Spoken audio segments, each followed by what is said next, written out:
'Cause many of them would be like from a volunteer fire department or something like that, where they're not really trained to see what they just saw or to deal with it. So I would always have to stop what I'm doing, take time and tend to their emotions. So the first people that you had to help were the people that were trying to help. Exactly. And it's a lot of heroes. That's what I'm saying. You meet the very best people under the very worst circumstances. So my whole career, I've met a lot of heroes out there, and it's just an extraordinary. It totally bolsters my faith, I think, in so many aspects of our society, that there are a lot of heroes out there. Why don't they get the notoriety, you think? Well, we certainly try. Mm-hmm. You know, we like to. I certainly will tout their praises every time I can. So, what accident investigation? It's not like what you see on the Smithsonian Channel or the. I watch all of those shows. Why planes crash and stuff. I know, so, Tom, we talked about it. My wife refuses to sit in the same room with me because I'm throwing shoes at the TV, and I usually know the people that are being interviewed. It's not one person sitting in a room going, "Eureka! I've discovered the cause of this crash." What it is, it's a team sport. When you have a major crash, the NTSB's there, and their job is to come up with probable cause, and their report may come out in a year and a half. The FAA, my role, when I bring my team in, we roll up to say what happened, what needs fixing right now so this doesn't happen tomorrow morning. And then you have industry there. So like right now, this crash in Potomac, I guarantee you they have the FAA, they have Embraer, they have representatives from the airline. They have an army of people, and the whole job is to get all that talent, coalesce the talent, where you can come up with some really good findings and conclusions. So usually what would happen is some very noble FAA inspector, something out in the middle of the wreckage, pull us out and say, "I think it's the flap actuator." Okay. What you see on the Smithsonian Channel is one individual by himself in a room going, "I think it was the flap actuator." And that is so how it does not happen. It's a team sport. What's a quick investigation when everybody gets on site and relatively quickly says, "Here's what happened"? They issued their report. Yeah, so if they did one real quick, it would probably be, their report would probably come out in a year. A year? Yeah. Well, now, they'll come out with a preliminary report probably in about 10 days. But the actual conclusions and probable cause takes a year. Now, the FAA knows probably that in 3 days, on most every accident, 95% certainty what happened. Mm-hmm. So even though the public doesn't get the report, the fixes are being made. The fixes happen pretty quickly. And the fixes to keep that accident from happening again? Exactly. Okay. Exactly. And so even though the report's not going out to the public, there are legions of angels scrambling, trying to find out what happened, what do we need to put in place immediately, what do we need to put in place maybe weeks from now, months from now. So there's a process, and it's occurring right now for like this, our major accident. Pat Hempen and Tom Gargaro are my guest, and how many crashes have you investigated? Hundreds and hundreds, well, thousands, because what we would do, my team would assemble every single morning, and we'd analyze every single crash and accident in the United States or anywhere in the world where it was a U.S. product, like a Boeing or a Cessna, or any U.S. registered aircraft. And we would actually investigate from the desk and then make sure that the assigned resources are allotted. So we could have a local flight standards office go out, but we would tell them what to look for, those kinds of things. So as far as physical boots on the ground, I've probably just hundreds. This is over a 20-year span. Right. So, in general, is it mechanical error or is it human error? So it's everything. So we look at man, machine, environment. So it's one of those three. Now, I didn't even think the weather could do it. Oh, yes. You're right. Yeah, the weather smiteth sometimes, but almost never is a major accident have one cause. It's what you'll hear this term over and over. If y'all are following this accident on YouTube or whatever, you'll hear this over and over. It's the holes in the Swiss cheese lining up. Almost every time there's several causes.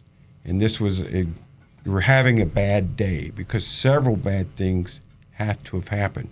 So it could be the man, the machine, and the environment for one accident. So we always look. Very seldom does just one of those things cause the accident. You could have gotten in bad environment because of bad judgment.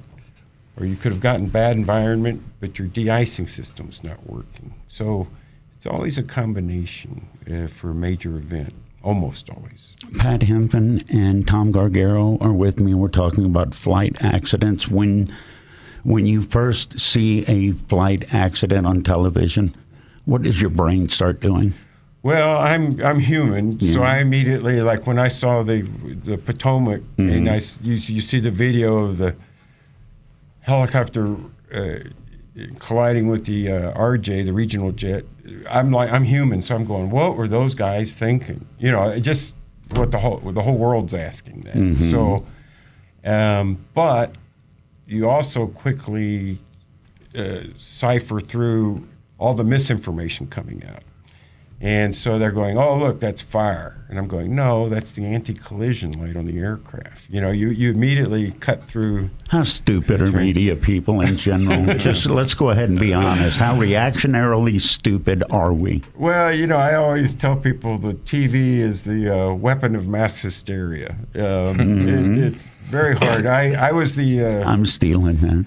I was the investigator at Malaysia 370.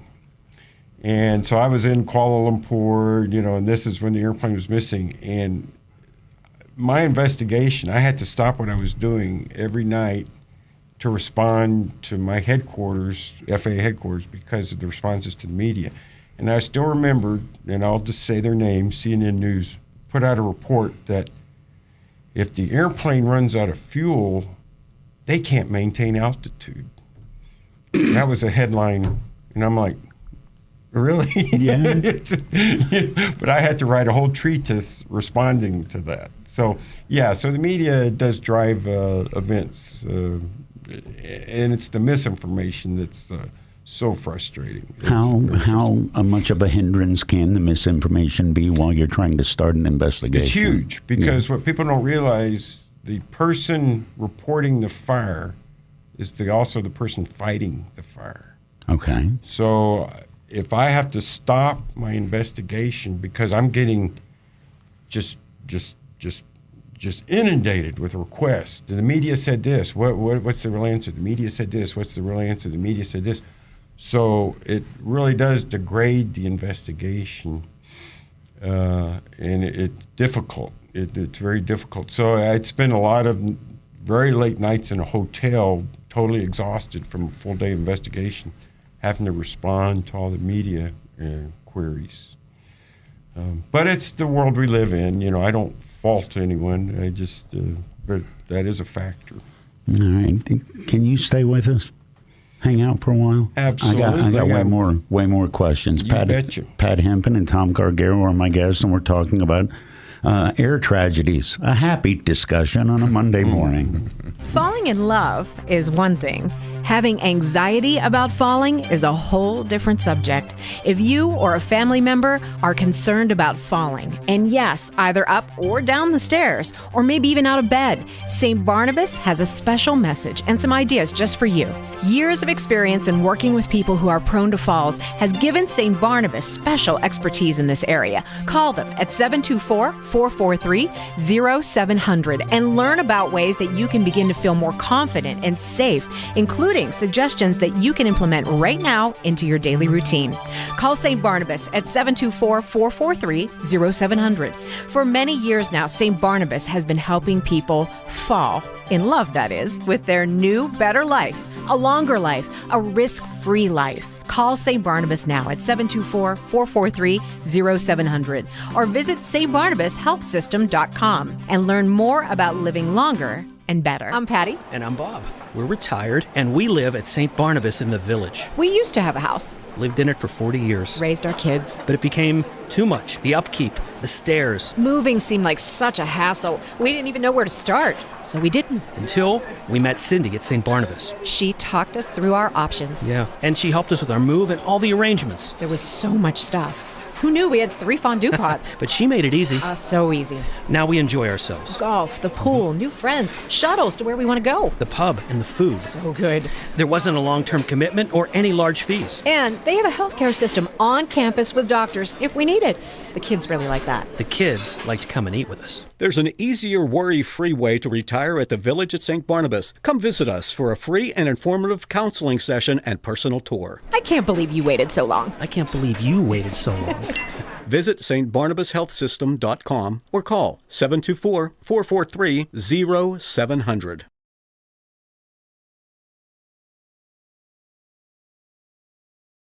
Looking for an elevated dining experience with a lively bar atmosphere?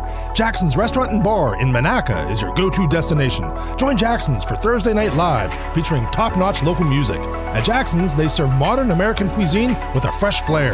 Perfect for lunch, dinner, and now Sunday brunch from 10 to 2, plus Sunday dinner from 2 to 6. Located near the Beaver Valley Mall, adjacent to the Hilton Garden Inn, Jackson's is the perfect venue for your next wedding, bridal shower, birthday, or anniversary. Visit jacksonsbeavervalley.com for details. We have Art Cornell here from the Beaver Cemetery and Mausoleum. Art, what's new at the cemetery? We've just completed a new addition to the mausoleum with above-ground burial crypts, indoor and outdoor niches, and family areas. The Beaver Mausoleum advantages include no plot maintenance, the convenience of a heated and air-conditioned building for visitation, and an adjoining private chapel. It's a perfect final resting place for your loved ones. Thanks, Art. Beaver Cemetery and Mausoleum, serving all of Beaver County since 1865. When the weather turns bad, you can now do 2 things. First, tune to Beaver County Radio for the latest cancellation announcements, and second, go to beavercountyradio.com and access our all-new closings and delays widget that is active anytime that there are weather-related events.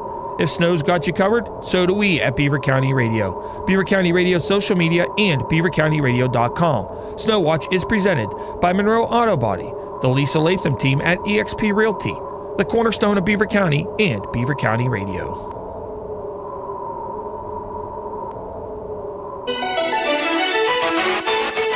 Beaver County Radio's news source. 99.3 FM, 1230 WBVP, and beavercountyradio.com. Here's Noah Haswell.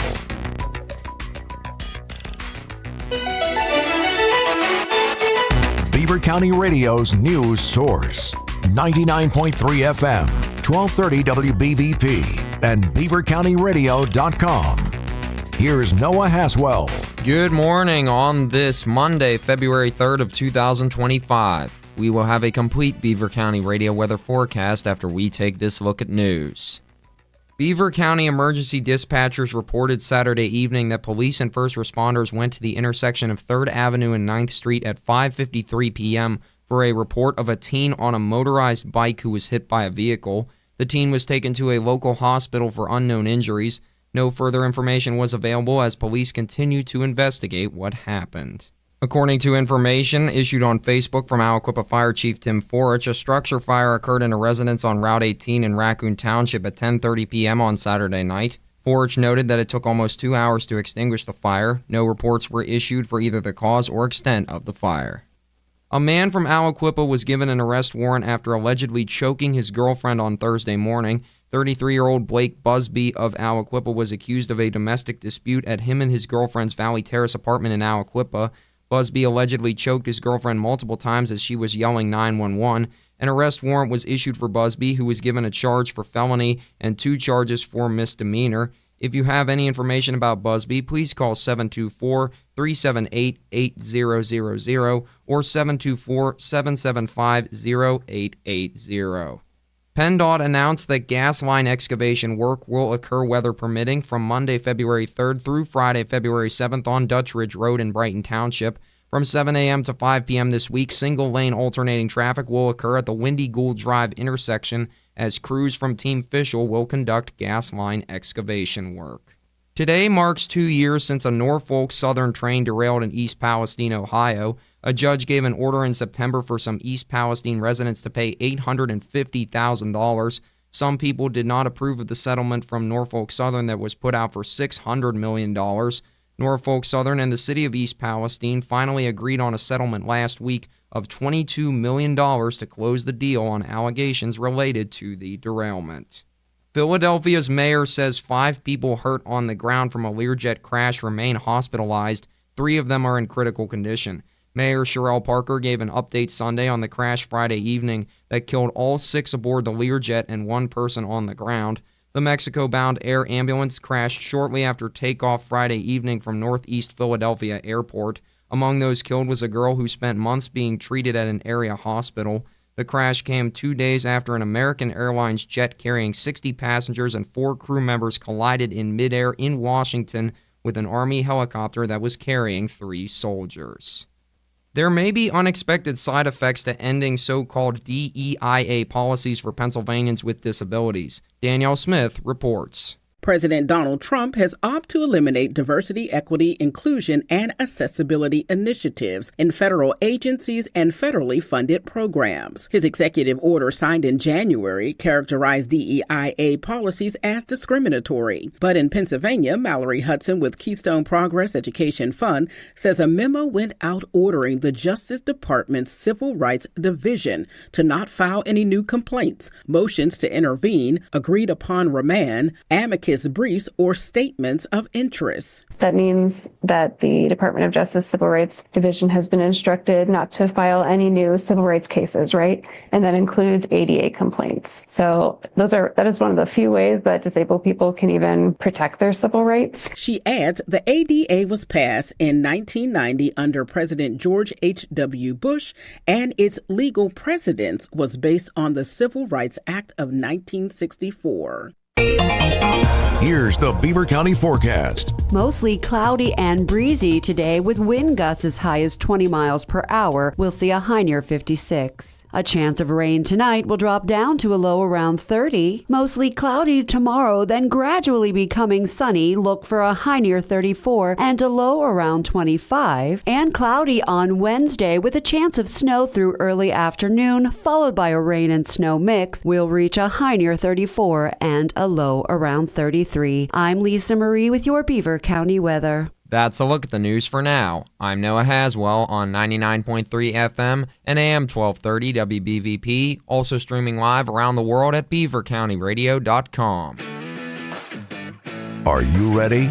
It's time to find out what is on the mind of Eddie Crow. It's something to crow about on Beaver County Radio, 99.3 FM and 1230 WBVP. Now, here's the host of the show, Eddie Crow.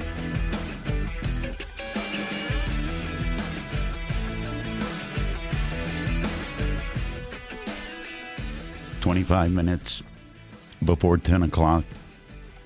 It is, as the crow flies, I'm Eddie Crow sitting in the Fry Transportation Group studio. And I am learning so much. Tom Gargaro from the Air Heritage Museum is here, and he brought a guest, Pat Hempen.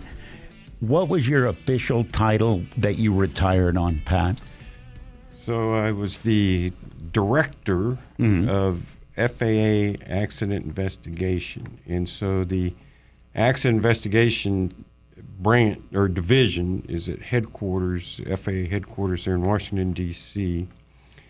But we're the umbrella organization that overlooks the 4,000 FAA inspectors because they do accident investigations as a collateral duty. So but also under my command, I had a GO team that would launch anywhere in the world on a 24/7 basis. What's a GO team? How long did you have from the phone call to on a flight? So I would get a call to say we had a crash in Kuala Lumpur, and I'd be roaring down the runway in an hour sometimes. So you always had. So you had a go bag. Yes. Yeah. So wherever I was, I had a go bag. Mm-hmm. If I was in the car, I had one. I had one in the office, and so you were just that was the way of life. Mm-hmm. That was the way of life. So I'm always fascinated when people say it's going to take them a day to pack. That's so foreign to me. Yeah. Yeah. What was in the go bag? How many pairs of underwear? What was the standard? I will say. Traveled the world, and I found that my go bag was usually just some gloves, and we wore masks before they were fashionable before COVID. And then I found that Walmart made up for a multitude of things left behind. So even in Ketchikan, Alaska, I was in a crash in Costa Rica. There was a Walmart not too far away. So I always traveled light. I was a very light traveler because I wanted mobility, and we'd actually ride jump seat on the aircraft on the airliners. So I would actually get on one plane. It's having a maintenance issue. Just take my bag, run to another one. It had downfalls. Okay. I did have one crash. I was teaching a class in Oklahoma. Had to run to Ketchikan, Alaska. As soon as I landed, the helicopter was waiting. And I'm in a suit and tie. Oh. And the helicopter's waiting, though, to take me to this mountaintop in Alaska in the winter. And so I'm desperate. So I turned to this one guy, and I said, "How much for your parka?" And he went, "Excuse me?" And I handed him $100, and he gave me his parka. So, That's the best $100 you ever spent, probably. Well, I vouchered it off. Oh, nice. Nice. Yeah. I would be remiss to not talk about air traffic control. How connected are investigations? How often is air traffic control a major part of your investigation? Start with. Well, certainly if air traffic if the airplanes were talking and squawking, and when we say squawking, we mean they had the transponder that showed their presence on the radar scope. So that's the squawking. And then talking, of course, if they're having voice communication. If that's occurring, then air traffic's involved. So we actually have, part of my GO team, a dedicated air traffic group. And we had some air traffic controllers on my staff. Just by coincidence, since I can't hold a job, I spent time as an air traffic controller.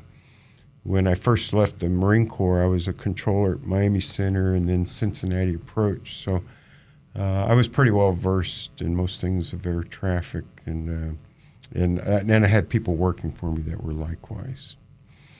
Talk about that job a little bit, because the reputation of that job is, A, it's incredibly difficult and pressure-filled, and B, there was a Chevy Chase movie. He was an air traffic controller. He was an absolute mess. How do you not become a mess dealing with that? I'm probably going to make some of my air traffic control friends very mad at me. Okay.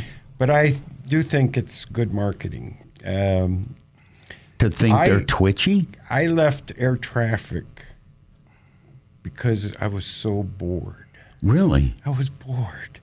I was talking about all how these... busy you were. You said you were doing Cincy Approach or Frank, whatever it is, across the river. How many planes are you dealing with on an 8-hour shift? You deal many hundreds. I mean, you're busy, and especially Miami Center, very busy. So, yeah, you're busy, but I just thought you don't have business cards, you don't travel. You know, I'm talking to these little blips, and I was going, I want to be one of those little blips. I don't want to talk to them. So I actually left air traffic. I went into the Foreign Service for a while before coming back to FAA. So I really think there's a lot of good marketing. If y'all will recall when Reagan fired the controller, so I came after that because I was living in Miami. I was trying to get a job with the airlines and air traffic control. I walked in and I said, I don't know much about air traffic, and they threw a headset on me and went, Omni, you're a controller, and because they were desperate, and I ended up very successful in it, but I just found it, it was easy work. I mean, I would work like a shift, an 8-hour shift, and I'd go home, and they'd say, wow, all that pressure. And I was going, well, trying to land an A6 intruder on an aircraft carrier in the North Atlantic was a lot of pressure. How is the pressure different? Because you're talking about pressure on you, and if there's a mistake, it's you. If you're an air traffic controller and there's a mistake, it is potentially hundreds of people. How is it different? That's true, but you're trained. I mean, you're very well trained. It's like if you come to a red light and you stop, you can tell people you saved 40 lives. That school bus would have died had I not stopped at this traffic light. So the controllers, yes, they tell airplanes to climb, they tell them to descend, they keep them from bumping into each other, but they're trained to do that. So to me, it was not a pressure-packed job. I mean, I felt like maybe it's because my background had a lot of pressure before I had that job, from being in the military and those kinds of things. So air traffic, they do great work, but I don't think, like in the accident in the Potomac, you just immediately start hearing about the shortages and the pressure and the stress, and I go, no more than the pilots were having, the maintainers were having, the schedulers were having, a businessman that has to make a deadline, someone that has to meet budget. Everyone's got pressures and alligators biting at them. So I'm not quite the one that wrings my hands about air traffic like most of the public does. Is that a natural thing, or is that a learned thing because of your background? Probably both. Probably both, indeed, yeah. One of the things after the Potomac, and we're still hearing it, the DEI, diversity, hiring people that aren't qualified, all of that business. How feasible is it to think an unqualified person could end up in a tower? So in this accident, I really don't think it was a factor. I don't think it was a factor. Now, to be honest, it is an issue. When I first became an air traffic controller, I marveled at how the women and these minorities were scoring so much higher on the evaluations than I was. I was like, wow. I found out later it's because they had spent 6 weeks in Oklahoma before I got there being prepped, taking the exact exams that I was seeing for the first time over and over. Really? Well-trained, well-rehearsed. If you'll recall, CCBC has a magnificent air traffic control program. One of the top 2 or 3 in the country. But it was actually stopped for a while. Why? Because we weren't getting enough minorities. And so the FAA said, we will just train everyone ourselves, because they weren't getting enough DEI. And so a lot of these shortages and things you hear about are self-inflicted to a great deal. Now, because of the shortages and because of that, the CCBC and the other comparable programs are up and running, and they're doing very well. And you can't get a better controller, I think, than one that comes from CCBC. They really get good training, better than the FAA Academy, in my opinion, and I have experience in both. But the DEI cannot be discounted. Okay. But I would say in this particular accident, I just don't see that as a player. What characteristics do I need if I want to be an air traffic controller? Well, I have none of them, I'm sure, already. Fortunately for us both, you don't need to be good looking. Yeah. People following this on Facebook just went, yeah. No, it's, really it's the same attributes as being an aviator or many complex job. Lineman at Duquesne Light is the ability to multitask. That is the big key. Like, for example, my wife, godly, saintly woman, but you're about to say something bad about it. You preface that. But I give her credit. She cannot multitask. Okay. If she gets a call on the cell phone while driving, she will not answer because she knows she can't multitask. Okay. She'll actually pull the car over. Oh, like a decent human being. I know. Right. Me being the reckless, I'm, probably like you guys, I'm talking and driving and doing a lot of things. So that's the same thing like in flying airplanes. You got to be able to fly and talk and read maps and do flight planning. Well, air traffic controllers have to very much do that. They have to really be able to multitask and think three-dimensionally. So it's not a two-dimension chess game. Think of it if you played a three-dimensional chess game because of the altitude structures and the route structures. But again, they get it. They're trained. You're not just thrust into it. And it's just like I never liked this saying, I was born to fly. I wasn't. I was the product of a lot of good training. I had good training, and I worked hard, and I was a student of aviation. Air traffic's the same way. When you watch the news, if you watch the news, Pat, I don't know if you do or not, but I know. Can't you hear the screaming from the south? Yes, yeah. I'm watching the news. When you see all of the changes and seemingly upheaval at federal agencies, is that better for the FAA, or is that going to be worse for the FAA, or is it too early to tell? Well, okay, this is my own opinion. Right. That's why I ask you. I think it's great. Why so? Because the FAA, they had the headquarters had a building of 5,000 people, and there was usually 200 people there that really knew aviation, really knew their stuff, and really made everything work. Okay. And it seemed like a huge part of my job was to feed the DEI executives that knew nothing about aviation, knew nothing about what correct policies should be. And so I had to stop so much of my effort to brief unqualified people. To get unqualified people to semi-understand what they should have already understood. Exactly. And so it was just paralyzing sometimes to try to come up with good initiatives, to try to make the skies safer, to make everything better. If you're trying to talk about very complex aviation concepts to a key decision maker, and they don't know the difference between an aileron and a pitot tube, it's a very difficult conversation. Well, you're having a conversation in a language that they don't know. It is. Correct. And aviation is one of those professions you can't fake.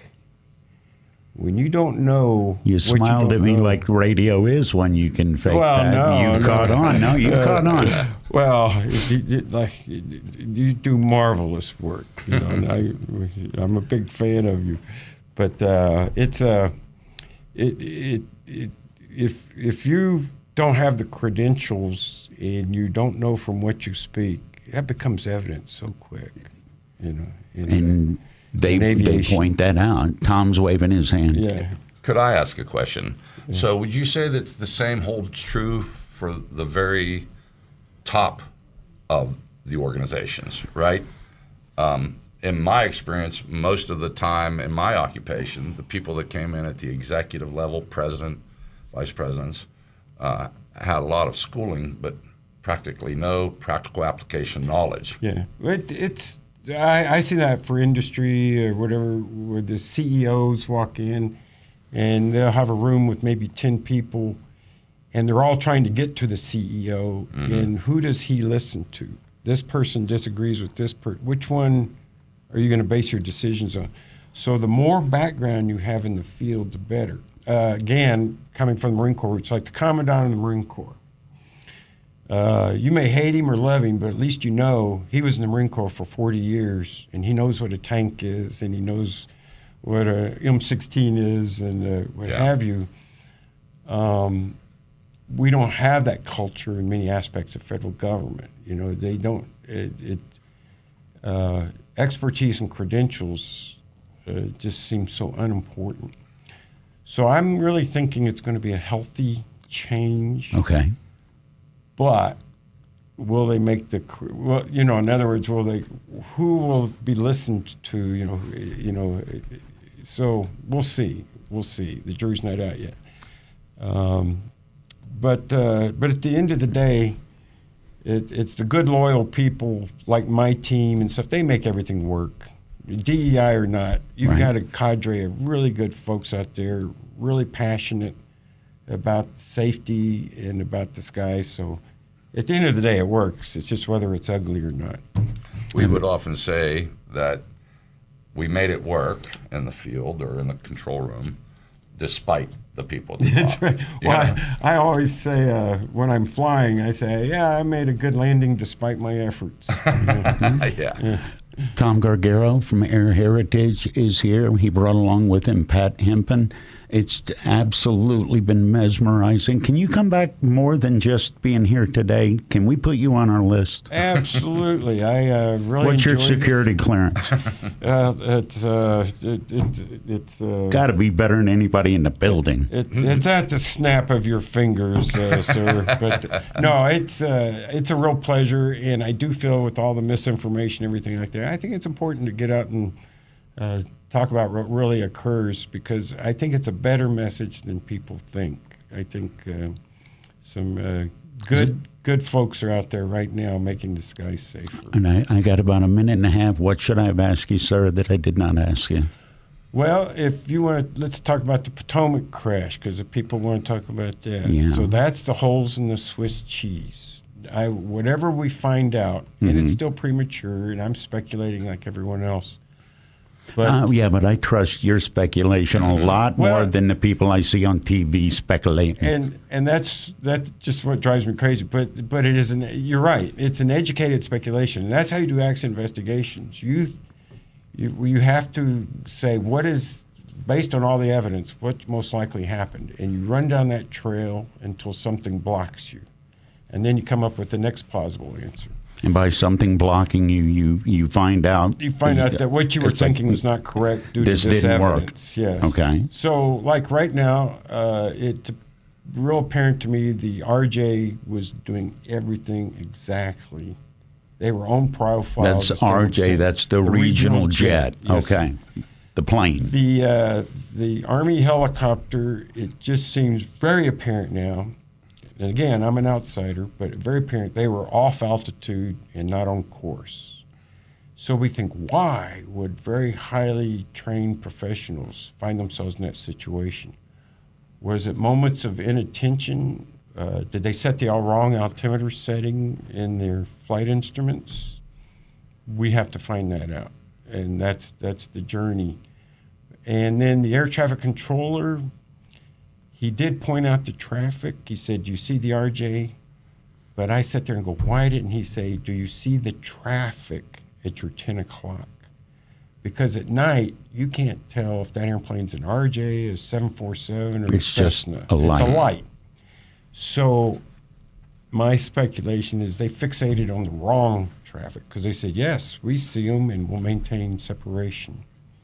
So, again, I think it's the holes in the Swiss cheese. All lining up, like you said. There was a mistake maybe by the controller, the major mistake by 3 crewmen on the Army helicopter. Why didn't one of those 3 men catch it, or one woman? Mm-hmm. A lot of mistakes had to have occurred, not just one thing. Well, from the bottom of my heart. Tom, thank you. And thank you for bringing Pat in. And if we can get away with it, I would love to say we'll never have you back because there'll never be another plane crash. Well, but thank you. Yeah, I used to always tell operators, or when I was briefing the airlines, I said, if you see me professionally, it probably won't be a good sign. Yeah. But now it would be. So I'd be very happy. And very thank happy you for back. having us. We really appreciate you having us on. I learned so much in the last hour talking to you. So much more than I'd learned by watching hours and hours and hours of video experts. One quick thought. I fly for Tom. We fly at Air Heritage. I fly, so flying is safe. Yeah. I was going to just ask you that in general. Yeah. Your drive to the airport, if you survive that, your odds of survival have gone way up. And so it is very safe. And I'm the biggest paranoid in the world, bar none. And it's kept you alive, hasn't it? Well, it helps. Yeah. Pat Hempen, Tom Gargaro, thank you very much. You'll be back. Okay. You'll be back.